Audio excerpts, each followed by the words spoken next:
রক্তদান শিবিরের মধ্যে দিয়ে জন্মদিবসে শ্যামাপ্রসাদ মুখোপাধ্যায়কে শ্রদ্ধা নবগ্রামের বিধায়ক দিলীপ সাহার উদ্যোগে সোমবার নবগ্রামের পমিয়া বাসস্ট্যান্ড এলাকায় হয় রক্তদান শিবির। এদিন শ্যামাপ্রসাদ মুখোপাধ্যায়ের প্রতিকৃতিতে মাল্যদান করে শ্রদ্ধা জানান নবগ্রামের বিধায়ক সহ বিজেপি নেতৃত্ব।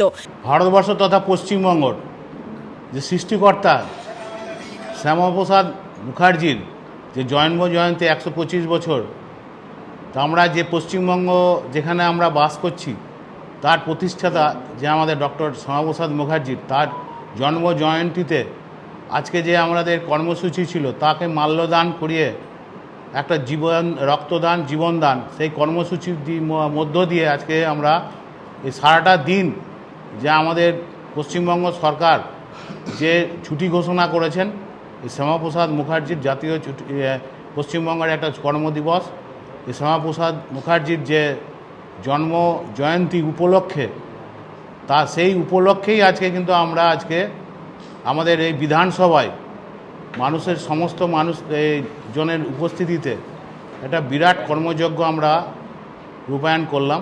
এদিন রক্তদান শিবিরে অনেক মহিলা রক্তদান করেন। মায়ের নামে একটি করে গাছ তুলে দেওয়া হয় রক্তদাতাদের হাতে।